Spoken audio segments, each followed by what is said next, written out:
Okay, so welcome back. Today we are going to go through some of my views on Windows 11. And here we are in August, September of 2024. Windows 11 was released to the public back in 2021, end of 2021 sometime. So it's almost 3 years since it's been released.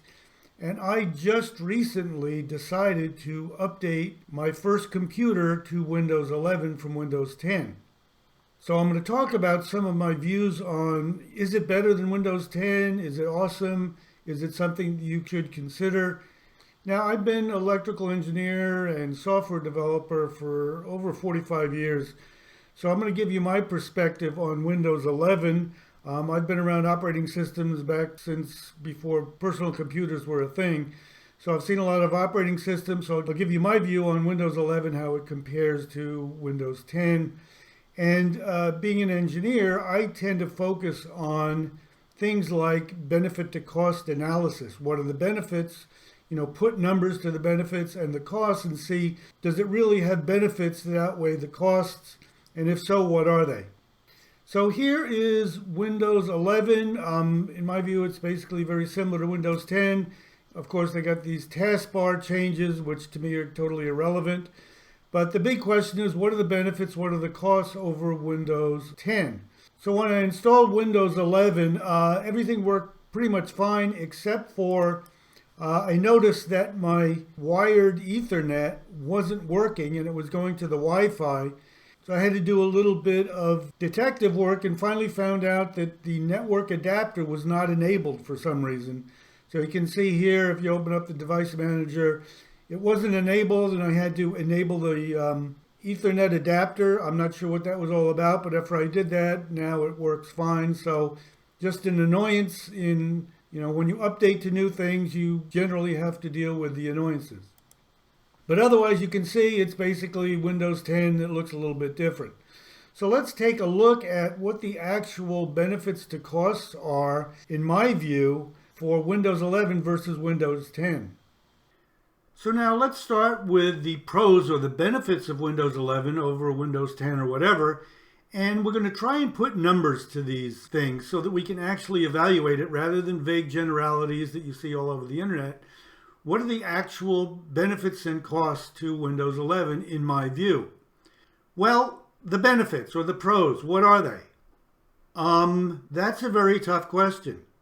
If you look at Microsoft, they say, well, it's got new interface. They tweaked the taskbar, which to me is totally irrelevant. So what kind of benefits will people say? What are the pros? Well, people say, well, it's newer. If you're a bored hobbyist, then newer is a big deal, right? You've got all the time in the world, you're bored, you like playing with new software and hardware. So it's newer for the bored hobbyist is a really big deal, right? It's something they can play with.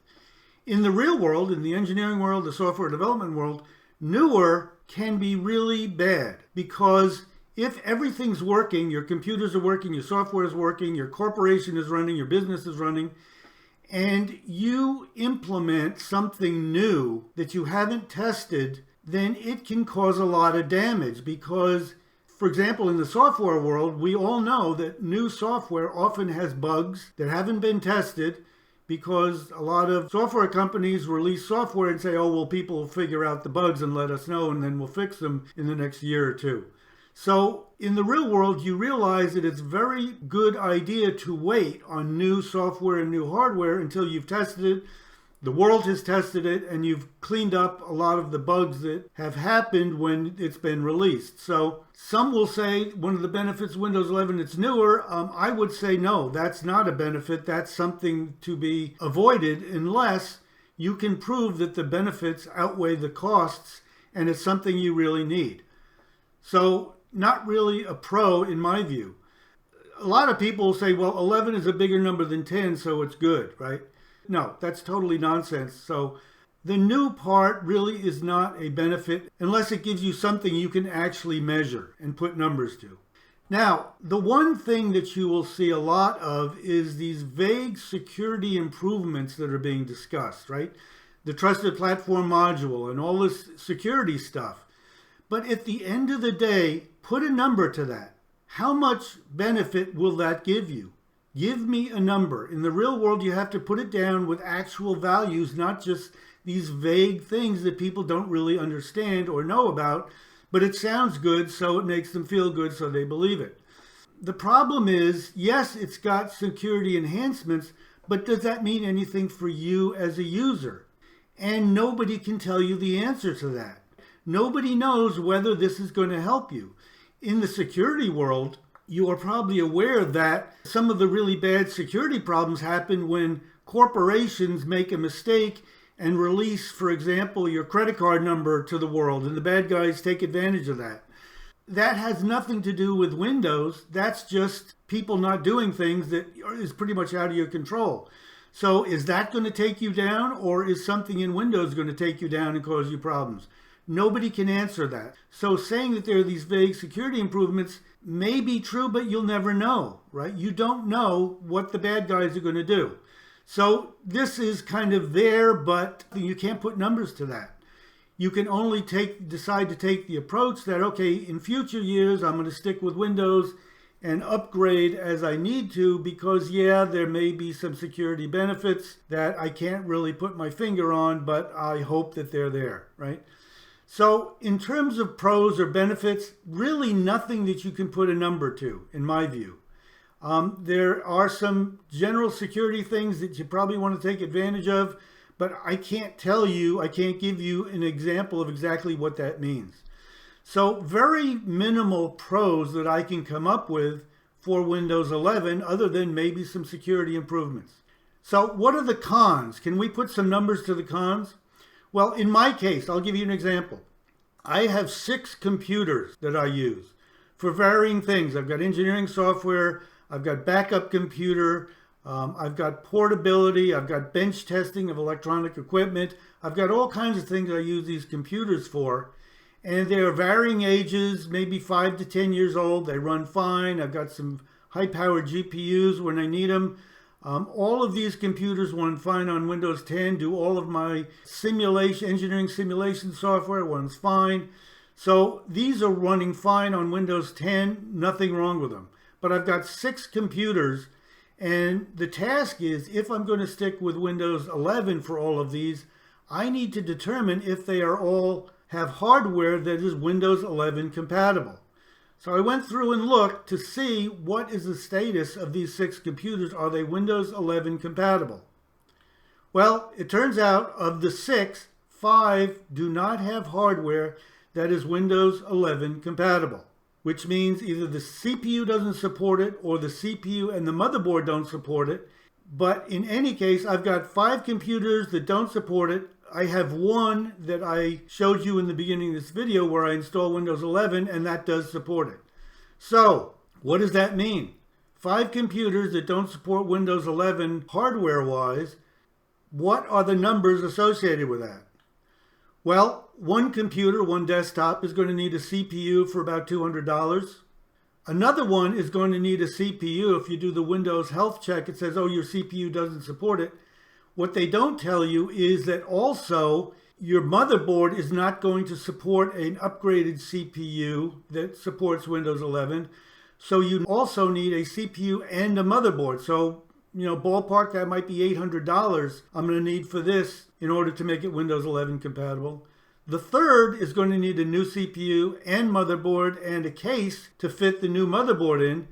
So that might be $1,000. So right off the top, I've got 3 desktops, and we're talking about maybe $2,000 of upgrades that are going to be needed to maintain Windows 11 compatibility. Now I've got 2 laptops that I cannot upgrade. You can't upgrade laptops, motherboards, and CPUs.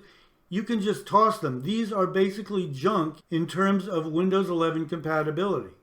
Of course, there are hobbyists out there with a lot of time on their hands. They're going to say, oh, well, you can do this, and you can run Linux. You can run software that will emulate. No, all of that is complete nonsense. I did a video before on Linux and what you need to consider if you're going to go from Windows to Linux. And in my case, I've got so much engineering and software development software that does not run on Linux that it's just a joke to even consider Linux. And the people will say, well, you can run an emulator. No, that's just complete nonsense. It's a waste of time. It's a waste of energy. It's better to actually toss these laptops out and buy new laptops. So the numbers associated with the cons or negatives with the Windows 11, in my case, are going to be at least $2,000, maybe up to $4,000, depending on what I get. So what are the benefits? None. Basically, to me, there are no benefits that I can write down. The costs are going to be $2,000 in desktop hardware, more dollars in laptop replacements. And with that, just imagine if I've got 5 computers I have to update, I have to buy new computers, I have to update, install software, install the operating system, many, many hours in lost time. Again, if you are a bored hobbyist, that's probably fun to you. In the real world, that's just ridiculous. Now, imagine you're a corporation and have to face something like this, or a business with a lot of computers. You know, if you've got 10,000 computers for your employees, this is going to be huge. And I'm surprised people aren't talking about it. But, you know, this is a huge investment people are going to have to start making if they want to maintain Windows 11 compatibility, which, in my view, in the long term, sooner or later, you're going to probably want to go to Windows 11 or Windows 12 compatibility. And they're just going to make it harder for you to get by with non-compliant hardware.